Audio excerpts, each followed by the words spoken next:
Okay, I'm Nick Altmeyer with linkinglewiscounty.com, and we're here this morning with Lisa Hetzner, who is all the way on your left, who is the, what's your position again, Lisa, in the unemployment office? I'm the one-stop coordinator for the Career Center, but we call ourselves the Lewis County Workplace. I have to take that down. But we don't actually do unemployment. Okay. We're reemployment. Reemployment, gotcha. Workforce development type stuff. Exactly. Yep. And then we also have Jenny Jones, who is the commissioner of the Lewis County Department of Social Services. And we have Crystal Collette, who is the director of the Office for Aging here in Lewis County. So all three of your agencies are kind of the human service agencies here in Lewis County. Mm-hmm. So we wanted to get you guys together this morning just to talk a little bit about what kind of programs are available for people during the time of the COVID-19 pandemic. And so I guess we'll start with Jenny a little bit to talk a little bit about some of the social service programs and some of the things that New York State has done to allow for some extra benefits for people in bad situations right now. Okay. So you're right, Nick. It is kind of a bad situation for a lot of people now, and I think people are out of work that have never been out of work and can't find work because everything is so shut down. So at DSS, we have all our major programs are functional and operational. So a big one right now is HEAP. That's the Home Energy Assistance Program. And HEAP is to help with the heating benefit primarily. But right now, as of May 1st, we're also open for the cooling benefit. So we have heating and cooling going on at the same time, along with a furnace repair and replacement program to help people whose furnaces are no longer running and functional. So HEAP stayed open, and we're up to 3 emergency payments. So that would be an initial payment, first emergency, second emergency, and now a third emergency. Last week we had 65 new applications for HEAP. Some were initial, some were first emergencies, some were third emergencies. And that can help with fuel oil, natural gas, propane, also electricity. So, you know, New York State has a moratorium on that. NIMO can't shut us off at this point, but that's going to end on May 15th. So if you get a shut-off notice from National Grid and you're really short of funds, you can still use that shut-off notice to get an emergency payment from the HEAP unit at DSS. If you're currently on HEAP and now you have an emergency, you just call in. We take your information over the phone. If you've never applied, you can go to mybenefits.ny.gov and apply for a HEAP benefit for the first time. A lot of people have been asking us about stimulus payments, and we do not count the stimulus payments in any of our program eligibility. That's separate. So if you got your $1,200 or $2,400 as a family, we don't look at that. It's exempt. We do look at pandemic unemployment, that extra $600. So if you have New York State unemployment insurance benefit, the UIB, and you have the pandemic unemployment, we do count that as income for our program areas. So it depends on your household size and income. So HEAP is a big one, helps a lot of people. It's going to be cold this week.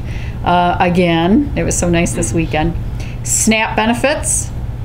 SNAP is available still too at mybenefits.ny.gov, or you can call the office and we'll send you an application. At this point, we're asking people to try to not come in and see us. There's no reason they have to, but if you don't have a computer and you don't have a phone, you can come in and get an application, or if you have ways to call us or email us, we will send you an application.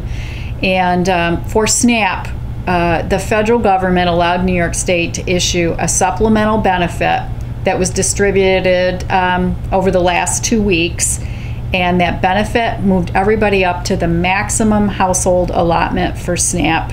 So in some cases, larger families with lots of children saw large increases, $1,400, $1,500, $1,600 increases. The elderly, Crystal, the people she works with through Office for Aging that could potentially be on a SNAP benefit, saw pretty good increases, a couple $100s. We've had people call and say, what do I do with this? Is it real? Can I spend it? And yes, it is. It's a real benefit. If it's on your card, please use it to help meet your needs. The reason behind that is people are home and they're cooking more and they're going to the store more. kids aren't in school, and yes, schools are delivering food and milk and homework packets and everything else along with everything, but kids eat a lot. Lisa has 2 teenagers in her family, and she tells me all the time how much they eat. You've got a teenager. Mine are adults now, but yeah, kids eat a lot. So there was an enhanced benefit all the way across the board, recognizing that people have to buy and prepare more food. What's interesting with SNAP, and Crystal could get into it a little bit more, is you can use a SNAP benefit to help pay for your home delivered meals. So that's a little different. SNAP can also be used to buy garden plants if you're planting a garden this year. And I know lots of people are getting a little bit back to nature. They're home more right now. So you can use that to buy, tomato plants and seeds that produce fruit or vegetables, which is pretty good. A lot of people don't know that. So I really encourage that. And then worst case scenario, we have temporary assistance, and that's for someone that's maybe not eligible for any kind of unemployment benefit. Things are just going really bad for them. Their situation changed. Sometimes we use public assistance, temporary assistance, to help defray the cost of domestic violence shelters, people that are homeless. We've had people probationed out of jail and paroled out of prison due to the epidemic. Obviously, they're not getting a job right now. They're hard to find. Lisa's going to get into a couple places that are hiring, but temporary assistance is still available. And new for us is no face-to-face interview. We can do that over the phone. We have people that come in and apply, and likely we will stick you in an interview room and ask you to answer the phone, and we're still going to interview you over the phone. Although you're in our office building someplace, just try to maintain social distancing. One thing I want to really talk about is the New York Doc Submit, and that allows us to, people can mobile upload documents that DSS requires, like birth certificates and social security cards. People don't want to send us that stuff anyway.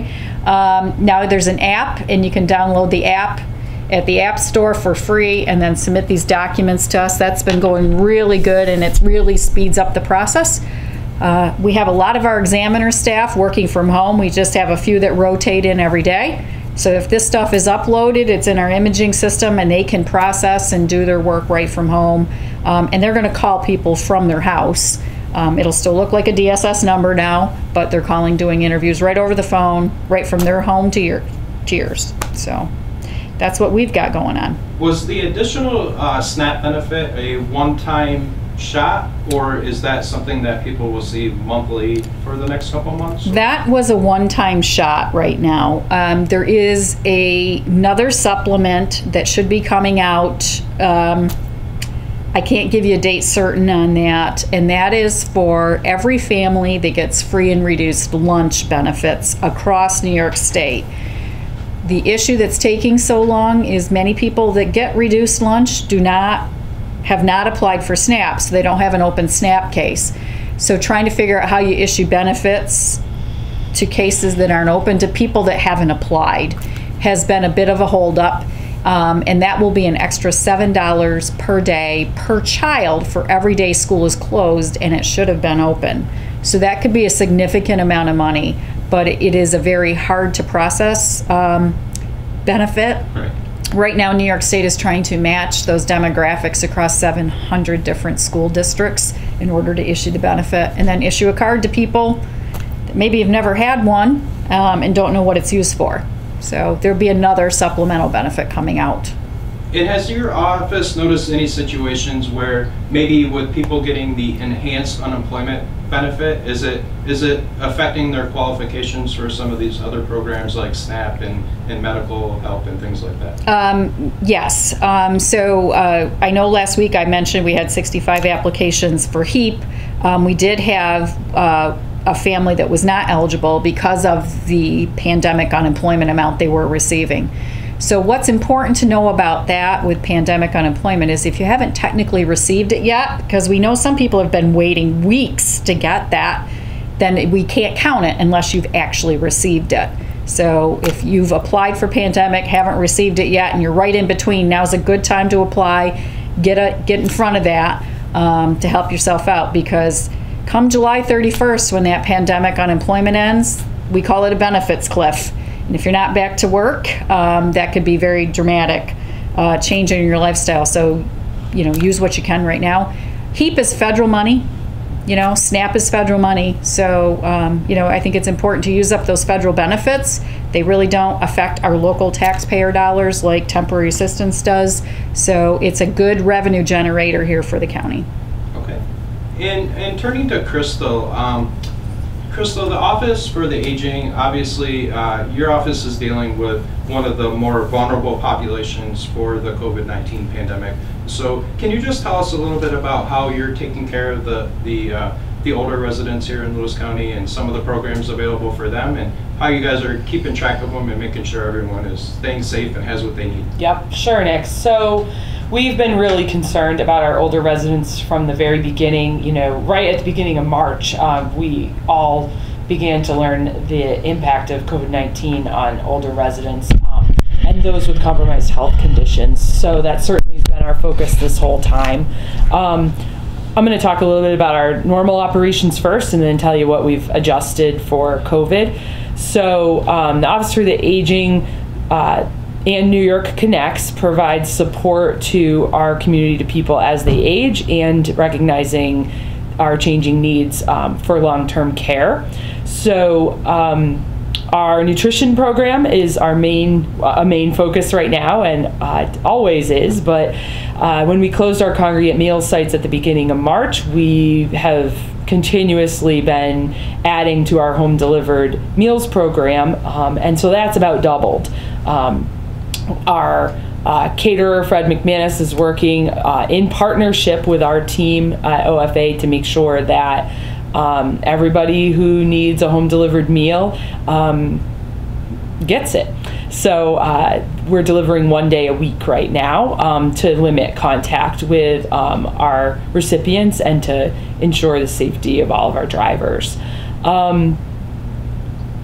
There's no plans to reopen the congregate sites as of right now, just for everyone's safety. So if you're interested in home delivered meals, you should give us a call at our office. It's 315-376-5313. We also have flexible eligibility requirements for home delivered meals right now. We are delivering to people under the age of 60 with chronic health conditions or other barriers to food preparation. And we're also delivering meals to people over 60 who maybe have a caregiver in the house. They're just limiting their, grocery shopping or getting out. Anything we can do to help people out right now with home delivered meals, we're certainly doing. So give us a call. We also, in our nutrition program, have delivered a couple rounds of shelf-stable meals, meaning food that could very easily be prepared as a meal replacement, like tuna fish, stews, soups, and we're working on a plan to deliver even more shelf-stable to our most vulnerable older folks. So if that's something you're interested in, also give us a ring. In addition to our home delivered meals program, our in-home care services like our ISEP program and our respite services for folks who have care for a loved one with Alzheimer's or other dementias are still functioning. I'm really proud of our team here in Lewis County that really there hasn't been any interruption in services for our in-home care. I think U.S. Care, the agency that we partner with to deliver those services, has done a very good job protecting their staff and seniors and others with health issues that they serve.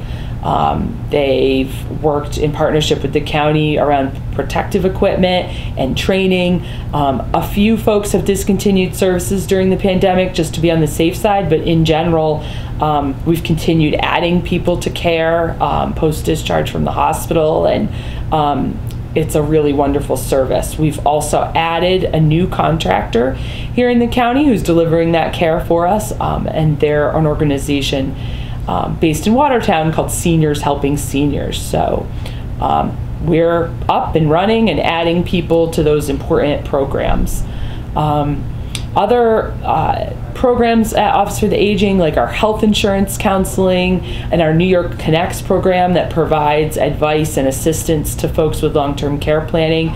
Those case managers are working from home, answering phone calls, setting up three-way calls with insurance companies and clients. So everyone's, I think, in some ways working even harder than normal to continue delivering services. And folks shouldn't hesitate to call us if you have a concern about your health insurance, or you're wondering, you live out of state and you're wondering about your mom who's here in Lewis County and some new care needs that have come up for her. We can be a resource for you for information and referral. We typically assist the Department of Social Services with HEAP applications. Our ability to do that has been a little bit limited during this time, but we do have staff working in the office on a rotating basis, so they'll be continuing to assist with HEAP applications. I think that's the main highlights of the services we provide. Typically, a main focus of Office for the Aging is socialization and getting out and connecting, whether it be at our congregate meal sites or our many events that we have throughout the year. So social isolation and our emotional and spiritual health has been a main concern throughout this pandemic. We've done a couple different things to address the isolation that we're all experiencing, but might have an extra layer for seniors.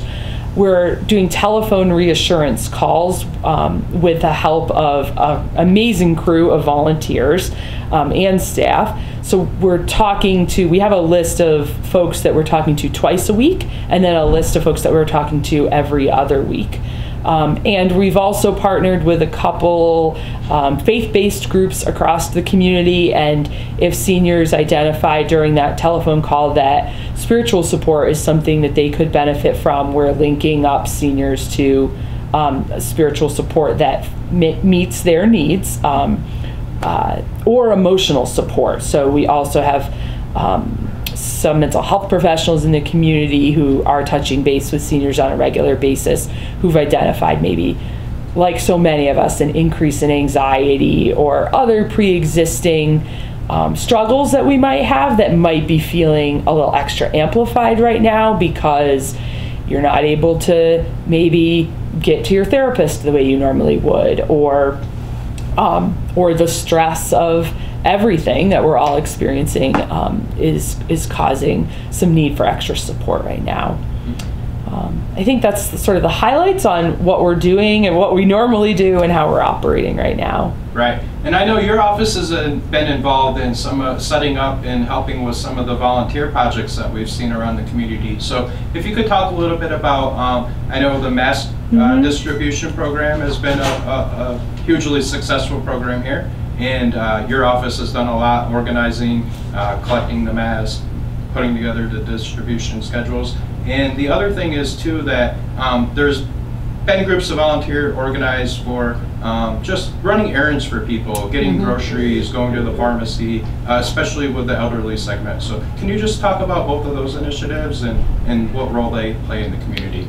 Sure. So as we all know, living here in Lewis County, we have an incredibly generous, industrious community. So the sewers of Lewis County have been cranking out masks, beautiful masks. Every time I get a little nervous, oh geez, are we going to have enough masks for this next distribution? Jenny calls me up and says that 100 more were just dropped off. So yes, OFA has been sort of taking the lead in the county and working with the Department of Social Services and other departments to collect masks and distribute them to the community. So we started mid-March at the senior hours at the grocery stores distributing handmade masks. It's up to about 2,400 masks that we've distributed. Our home delivered meals recipients have gotten one disposable mask, and now also another mask this week. In our past, just this past week, they got another mask.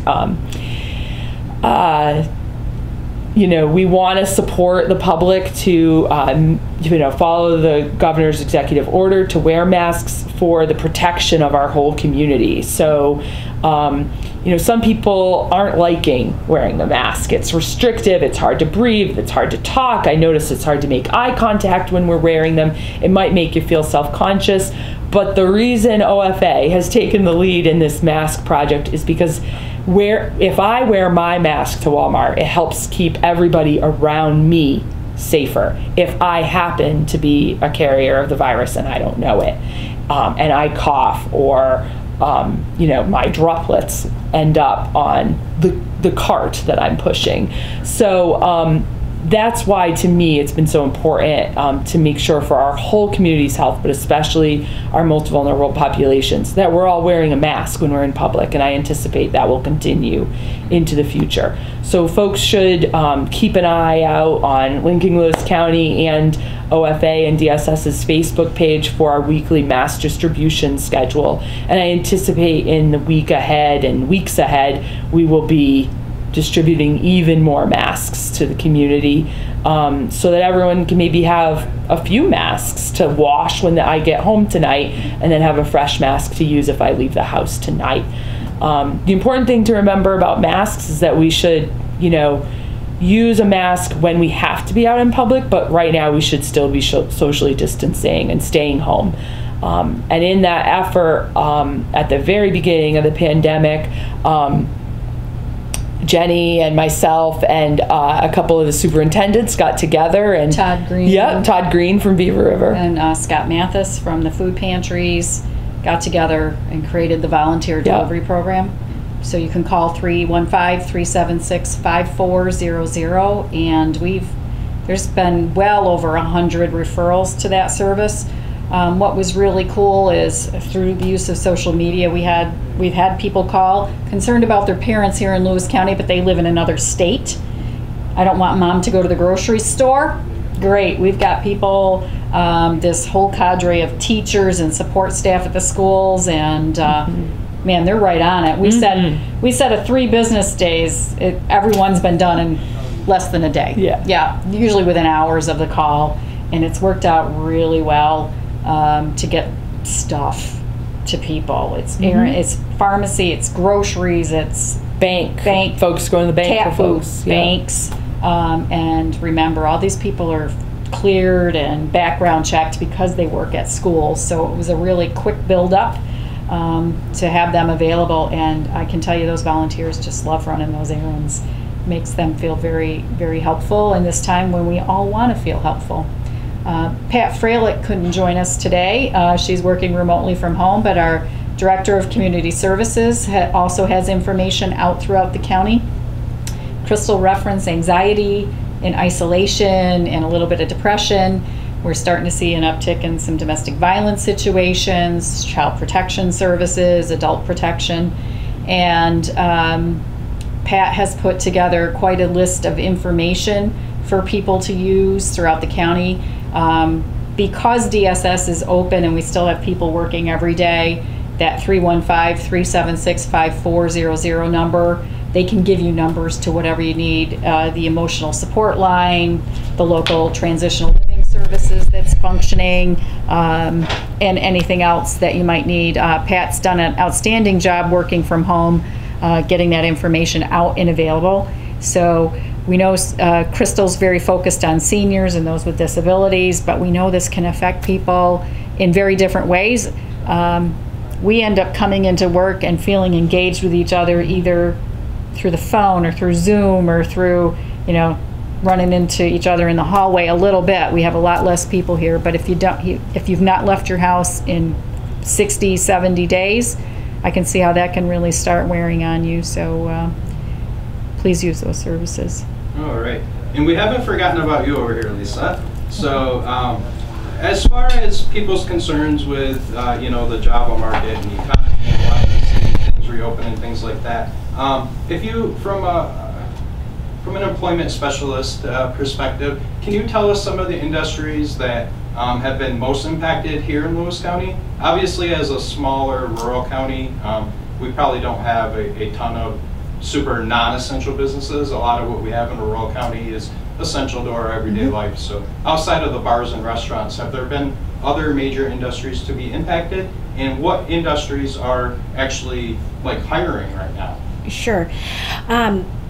Like you already referenced, Nick, there are a lot of essential services and people are working at a reduced capacity, but our manufacturers are large employers in the county, and a lot of them early on applied for essential services, so the IDA and the Chamber of Commerce were really critical in helping businesses get that essential designation. But as we've continued to go through these number of weeks, their services aren't needing, so we're starting to see a reduction for some of our manufacturers and their workforce because the need for their product isn't there. So as many of you would have noticed, AMF had wood stacked up out front, and they were able to, with the assistance of the IDA and economic development, be able to bring in a reduced workforce in order to use up that product so it's not wasted. But I think what you'll continue to see are the businesses that are open, perhaps continuing to see a workforce reduction just because the need for products aren't there. However, larger businesses like Craft are hiring, and they are looking for people, and you can apply online. There's screening, you can call. Cortec, which works with Craft, is also looking for their CMF line and a few other lines, and so there are two different options at Craft. But a lot of our essential businesses are looking. So Tops, our grocery stores, Walmart, Kinney's, may not be the traditional work people are used to, but if they're looking to work even in a part-time capacity, those are options for people. Okay. And what about people have started asking questions about, you've got, well, actually college kids have been home for a while now, and the high school kids that usually get a summer job have been home for a while now too. So how do you see this impacting the summer youth employment market?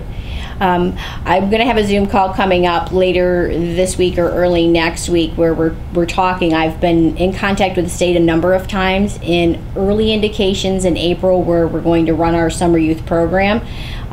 But my concern is it's May. We've received no direction from the state, and all indications right now support that the Pause New York will continue and be extended, which will make it difficult. I'm concerned that employers who are, as Jenny referenced, 60, 70, heading towards 90 days, haven't been able to be open, maybe didn't receive the PPE, the Paycheck Protection Program, weren't able to get that in the first round and are maybe applying now, won't be in a position to take on students. Students are wonderful, but they're also a lot of work, and when you're trying to reestablish your business and figure out how to navigate with social distancing and masks, it's a real challenge. Our Careers Here program, we have a lot of great, wonderful students that are waiting to start because those college kids came home. But as we all know, there's a lot of businesses that are just not up and running yet. Mm-hmm. And with Lewis County being such a tourist destination, a lot of our industry revolves around tourism and things like that as well. How are the tourism industry here in Lewis County? Are they gearing up for a season? Do they have things on hold right now so they're not hiring employees for the summer? How are things looking for that? What I can say is from the list of jobs that I'm seeing, I'm not seeing a lot of openings right now in the tourism industry because everyone is suspended, and I don't know. I can't anticipate or give you good information on what that will look like. I would check with the Chamber of Commerce, who's more in touch with businesses. It's simply really difficult. Our state parks are closed, and as much as people are getting out and trying to enjoy it, the parks are closed in places where summer employment would happen, and some of the marinas are open, but even again, it's so limited. I would anticipate a tough summer for folks in the tourism industry. Okay. And what kind of resources are available at your office for people that are searching for a job? Obviously, with the building mostly being shut down right now, I'm sure that you have a lot of online tools available for people. We do. Actually, the Career Center's open, but we're only open to provide internet and phone access right now for people who are having difficulty applying for unemployment. And we are not an unemployment office, but we do have the resources. If you, depending on where you live in Lewis County, your internet could be very spotty or not at all. The same thing with your cell phone service. A lot of people don't have landlines anymore. So you have access to call the 315-376-5800 number, and we can set up an appointment. We socially distance. We only allow one person in our resource center at a time, but they can come in and use the computer. You can call the 5800 number here. Our business services rep is working every day, so he's reaching out and he's connecting. We can send you the registration links online. We can get you registered with the New York State Job Bank and have leads emailed to you. So we're still doing business just like I believe everybody else is, some from home, some in the office. It's just a little more challenging. Okay. And as far as I know you guys aren't an unemployment office, so you guys aren't dealing with the claims every day and things like that. But for people that have been having issues with filing their claims and things like that, it sounds like they're mostly getting smoothed out now in the last week or so. Do we have any kind of data of like how many, what our unemployment figure is looking at currently, or? Unemployment data was released just a couple of weeks ago. For March, but it was so skewed because it was the beginning of the pandemic that, I mean, you can go to the Department of Labor and look at those numbers. I don't believe they're an accurate reflection of what we are seeing in our community for people. Our complaints are down, I will say that. People who are saying I can't get in, we still see that. I've applied in March and my claim still hasn't been, I haven't seen any movement, I haven't had a payment. I would encourage people to actually go to the Department of Labor website on Facebook. They've really been fantastic. They're on almost every hour posting. There were some problems yesterday and they put directions out on how to clear the cache for each browser. And they have Department of Labor reps who are responding, who are on there answering questions. I don't have a better resource than that because sometimes the information there is faster than it's coming down to us. We do collect for strange and unusual situations where weird things happen in the world. Some people may have had an ny.gov ID in the beginning with maybe DMV or something else, and then it was causing problems with unemployment, so they quickly put out resources, and we will pass those names on if they need technical assistance. Okay. All right. So basically, I think we've covered a lot of the services that are available to people. Like we said, nobody knows how long this is going to go on for. So, Jenny, if you can just speak to, do any of these programs have like specific end dates for the pandemic benefit? Not that we've been made aware of yet. The only thing that I know has a specific end date is pandemic unemployment, and that's July 31st. And then we would fall back to what our normal income guidelines are for our, economic programs. Our other programs remain fully functional. It's hard to think about in this day and this time, but child protection services is still there, foster care services, adult protection. DSS runs a home care program as well. Manage long-term care patients. We've actually received a lot of applications for Medicaid related to either chronic care needs for nursing home placement or trying to ramp up for staying in the community. So those applications have ticked up. As we all know, New York State's budget is in a mess. It was in a mess prior to the pandemic, likely related to Medicaid and the costs associated with that. But all those programs still remain available and functional. Crystal mentioned the great partners at US Care and our CHA out of our hospital, the Certified Home Health Agency. So people are still, life goes on outside of this pandemic, and people fall down and break something or get sick for other means, and then they need a little help and support in the home. And those services are still available. So, our county has just done a terrific job, I think, between volunteers and the churches and all the organizations and agencies. And, Bob McKenzie with an office staff of him plus one with Jen, all the PPE that's come out from that agency to help US Care and the ARC hospital offices and houses and the office buildings and everything else. It's been just terrific response. Okay. And you did mention that with the budget problems at the state level, and Governor Cuomo has said that some programs and coming counties and schools could see 20 to 50% reductions from what was originally budgeted. Obviously, the county makes their budget before the state budget. The state budget comes out in April. Ours starts in January. Services such as what your office provides usually is 25% is paid for by the county, and then the rest is split between the state and the federal government. Can they cut funding to those specific programs where you guys are getting, like the SNAP program and the HEAP and things like that? Well, think of those programs. Also, the state plays a big partner for us in foster care payments and how we take care of our youth that cannot be living at home safely.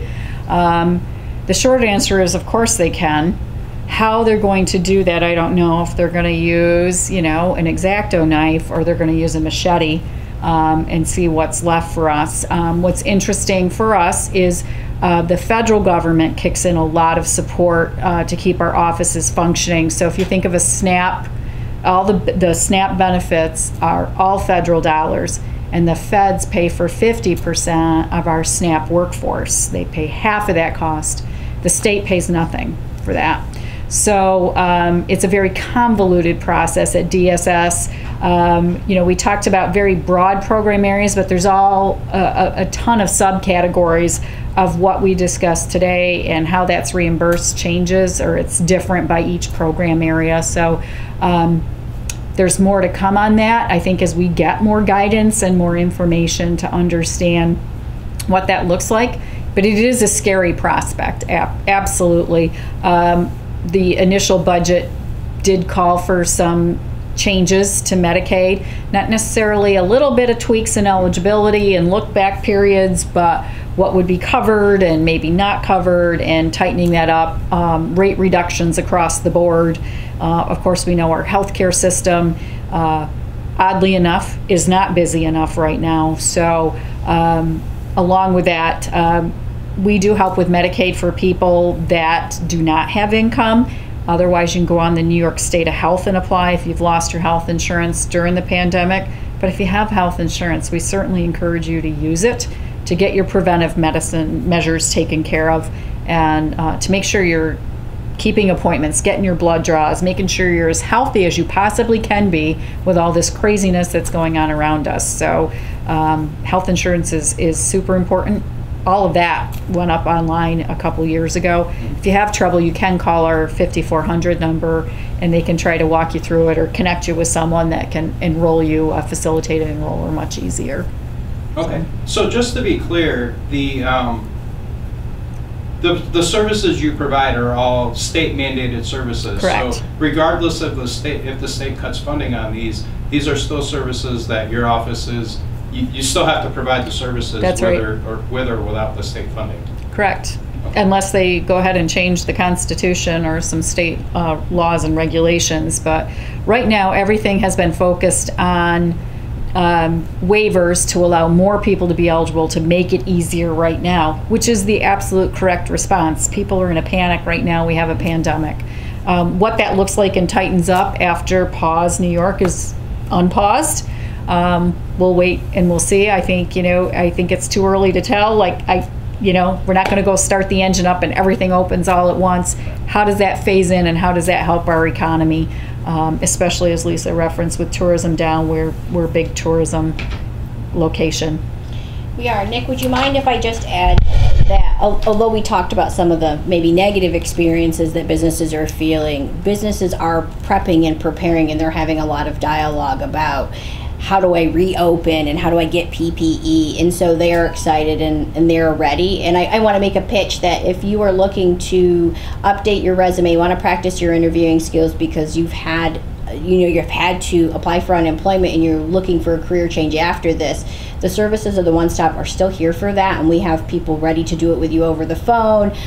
We have a couple of options that we can look into, like Skype, if someone wants to practice face-to-face. And I would encourage our students still to continue to apply. I have not heard that our programs won't go. They will probably just look differently. So if a student wants an application, they can call here at 376-5800, and we will mail them to the students. Okay. Okay. Perfect. And we do plan on doing a session as well, hopefully with IDA and the Chamber of Commerce. Absolutely. I think they're working more directly with the businesses on kind of implementing the plans. I'm not sure, maybe your office is too. But as far as figuring out what PPE they will need to be able to reopen, and what their new business will look like when they're reopened. Are they are they going to have 50% capacity, or things like that. So I wasn't trying to ignore that subject, but I think that. No. I just think Definitely very a helpful positive information. end that Yes. businesses are ready and preparing Yes, for all for the sure. things that people in the public are anxious and worried about. Will I be safe? The businesses are they're ready, And or they they're wanna getting be ready. open. They want to be They open. want to be open. Agree. Perfect. Well, we do thank all three of you ladies for joining us this Thank morning. You guys are doing a great job, and really providing the information to the people, and providing people with services that are very, very important for anybody during a time like this. So, like Jenny, I think you touched on at the beginning, a lot of people are finding themselves in a situation right now that they've never experienced before, Correct. and they've never had to use public benefits before, and they don't know the process, or how do I go about, and sometimes they think, well, maybe I can get through by a month or two by myself before we need to start looking at that. So we just kind of wanted to give people an idea of what's out there, and everyone's in the same situation, and we're all in this together. So this is what's available, and if you do need it, these ladies are here to help you. So thank you all very much for Absolutely. joining us today. Thank you, Thank Nick. Thank you.